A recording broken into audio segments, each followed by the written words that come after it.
आजची रेसिपी आहे कणगराची चमचमीत रस्सा भाजी।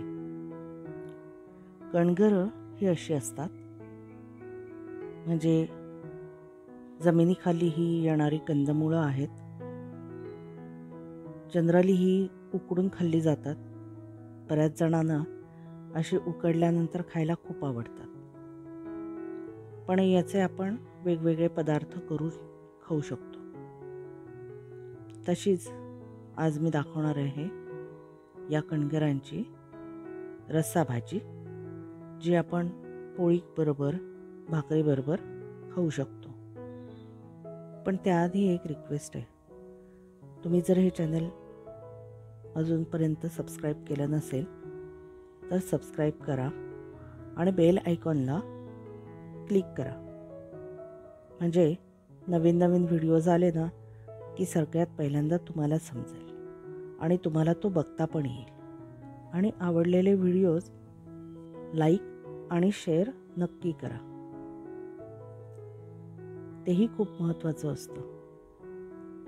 तर अशी ही रेसिपी आपण करत असताना याच्यात थोडासा बदल केला तर ही आपण आमटी म्हणून पण वापरू शकतो।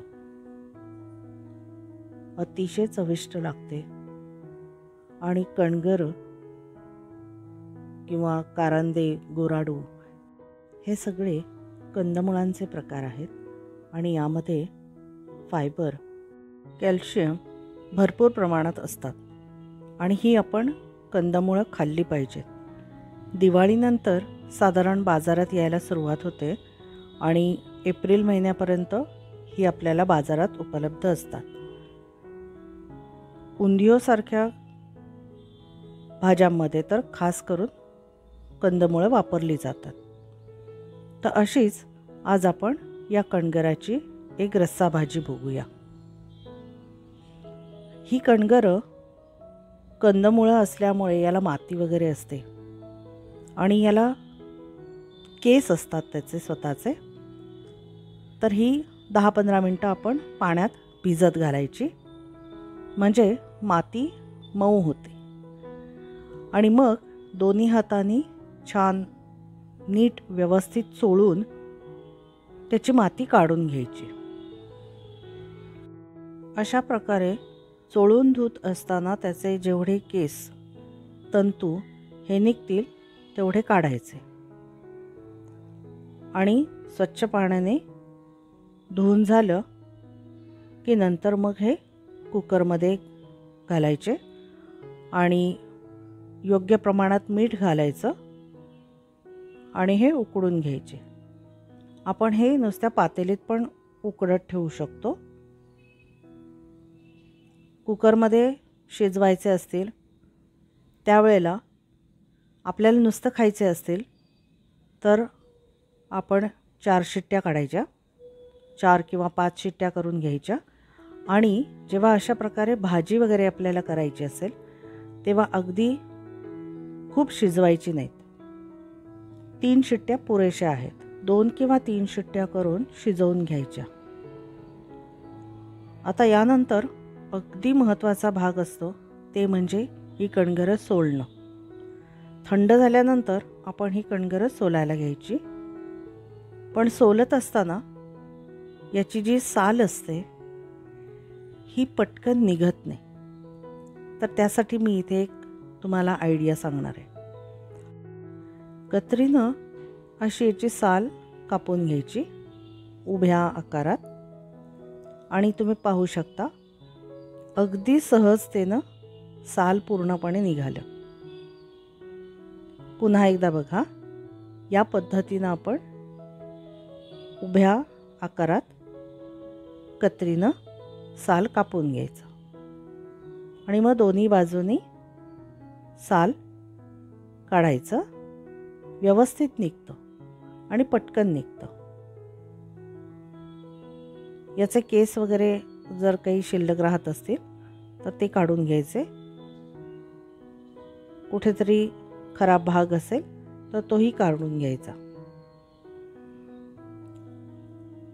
आता याच्यात आपल्याला याचे छोटे छोटे तुकडे करायचे। ते कसे करायचे ते पण मी दाखवते. पण त्याच्याबरोबर आपल्याला मटार, भोपळी मिरची, कांदा, टोमॅटो इथे मी चिरून घेतलेला आहे. हे आपण बारीक आकारातच चिरून घ्यायचं आहे. आणि कणगर कसं चिरायचं आहे हे खास करून इथे दाखवते. या पद्धतीनं उभे काप करून घ्यायचे. एका बाजूने 1 आणि दुसऱ्या बाजूने 2 या पद्धतीनं, किंवा दोन्ही बाजूनी 2-2 असे आपण उभे काप काढायचे. आणि त्यानंतर या पद्धतीनं काचऱ्या कापल्यासारख्या याचे पातळ बारीक तुकडे करून घ्यायचे आहेत. या पद्धतीनं चिरण्याची पद्धत मी गाजराच्या व्हिडिओमध्ये पण दाखवलेली आहे, बटाट्याच्या भाजीच्या व्हिडिओमध्ये पण दाखवलेली आहे.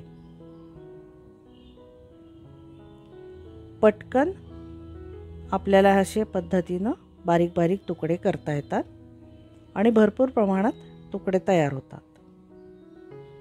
खूप मोठे मोठे तुकडे भाजीमध्ये चांगले नाही वाटत. अशा पद्धतीनं आपण बारीक तुकडे केले तर मुलांना आता या कणगराची सुद्धा बटाटा खाल्ल्याचा फील येतो. म्हणजे एखाद्याला जरी आवडत नसेल तरी सुद्धा खायला आवडते. तर हे बघू शकता तुम्ही, या पद्धतीनं आपण याला उभे चीर द्यायचे आहेत आणि नंतर काचऱ्या बारीक बारीक करून घ्यायचे आहेत. खरं सांगायचं तर ही थोडीशी जास्त शिजवली म्हणजे मऊ झाली व्यवस्थित की जाता येताच नुसती उकडलेली खायला सुद्धा खूप छान लागते. आणि अशी उकडलेल्या असतील कणगरं, कारांदे वगैरे तर येता जाता खाऊनच संपतात. त्याचे वेगळे पदार्थ करण्यासाठी शिल्लकच राहत नाहीत. पण आज मी इथे मुद्दामून शिल्लक ठेवून त्याची भाजी करते. तर ही या पद्धतीनं आपण भाजी चिरून घेतलेली आहे. आता कढईमध्ये तेल तापवून झाल्यानंतर यामध्ये मोहरी घालूया आणि कांदा परतून घेऊया. यामध्ये कांदा आपल्याला खूप शिजवायचा नाही आहे, पण परतून घ्यायचा आहे. भाजी छान चमचमीत होण्यासाठी कांदा लसूण घातलेला असेल तर छान परतून घ्यायचा. असा कांदा परतून घेतला की त्याचा उग्रपणा कमी होतो आणि पदार्थाची चव वाढते. तर आता भोपळी मिरची आणि टोमॅटो आपण या तेलावर परतून घेऊया. अशा पद्धतीनं आपण जेव्हा भाज्या भाजून घेतो, परतून घेतो, तेव्हा याचा खमंगपणा भाजीत उतरतो आणि म्हणून ह्या परतून घ्यायच्या. तेलावर थोडंसं परतून घेतलं की नंतर मग आपण या भाज्या शिजवू शकतो. इथे मी हळद घातलेली आहे. हळद घालताना भाज्या बाजूला केल्या आणि जे तेल दिसत होतं, अर्थातच ते तापलेलं तेल आहे, त्यावरच हळद घातली आहे. हळद सगळ्यात शेवटी घालण्याचं कारण असं की हळद भाजताना करपली जाऊ नये म्हणून सगळ्यात शेवटी घालायची. आता त्याच्यानंतर इथे मी मटार घातली आहे.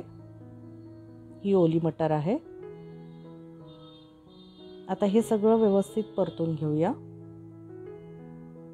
आणि हे परतून झालं की याच्यामध्ये पाणी घालून शिजवायचं आहे. आपली कणगरं ऑलरेडी 80% शिजलेली आहेत. ती ह्या भाज्यांबरोबर आपल्याला नंतर शिजवून घ्यायची आहेत. पण या भाज्या आपल्याला कणगराच्या बरोबरीने शिजवून घ्यायच्या आहेत 80%. आणि नंतर आपल्याला कणगर ज्या काचऱ्या केलेल्या आहेत त्या यामध्ये घालून पुन्हा एकदा सगळ्या एकत्र शिजवून घ्यायच्या आहेत. शिजवून घेत असताना आपण याच्यामध्ये आता काही मसाले घालणार आहोत. म्हणजेच या भाज्यांबरोबर मसाले सुद्धा शिजतील. तर इथे मी कांदा लसूण मसाला घातलेला आहे. यानंतर तिखट घालायचं आहे. आता इथे मी मीठ घालतेय.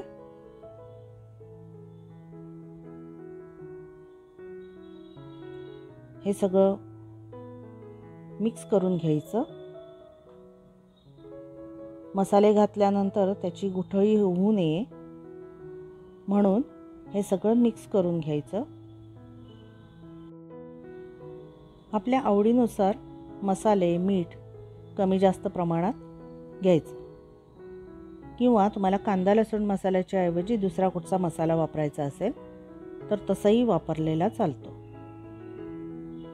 प्रत्येकाच्या घरामध्ये वेगवेगळ्या प्रकारच्या चवीनं खाल्लं जातं.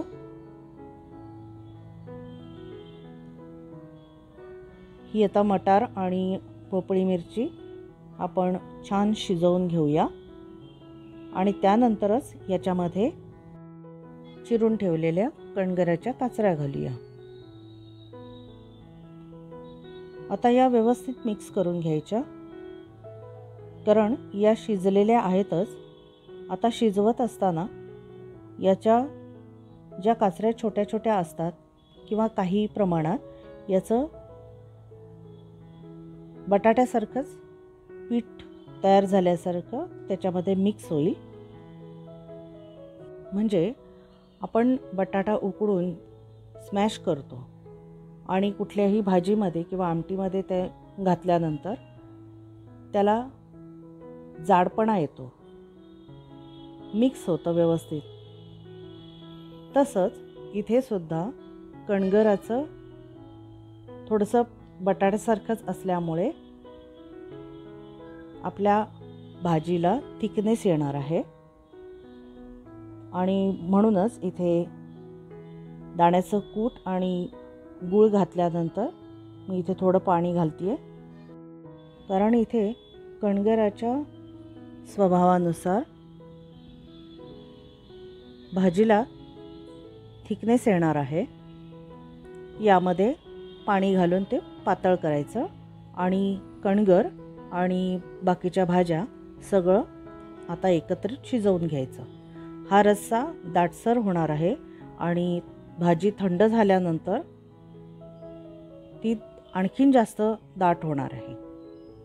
म्हणून शिजवताना तुम्हाला हवं असेल तर थोडंसं पातळ ठेवा, म्हणजे थंड झाल्यानंतर पुरेसा थिकनेस आपल्याला मिळेल.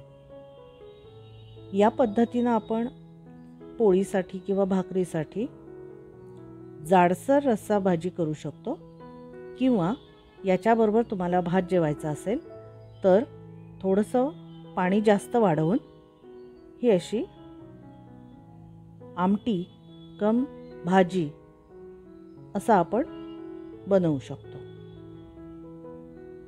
खायला अतिशय रुचकर आहे आणि उपयुक्त सुद्धा आहे. कणगरं आपण खाल्ली पाहिजेत. उपासासाठी ही कणगरं आपण खाऊ शकतो. आणि मी याच्यापूर्वी उपासाचा कणगराचा पराठासुद्धा व्हिडिओमध्ये दाखवलेला आहे, तो सुद्धा बघून घ्या. तुम्ही अशा पद्धतीनं उपासासाठी पराठे करून खाऊ शकता. कणगराच्या वेगवेगळ्या रेसिपीज आपण बनवू शकतो. मी त्या वेळेला पोस्ट करेन. हा रस्सा भाजीचा व्हिडिओ तुम्हाला आवडला असेल तर या व्हिडिओला लाईक नक्की करा आणि जास्तीत जास्त शेअरसुद्धा करा.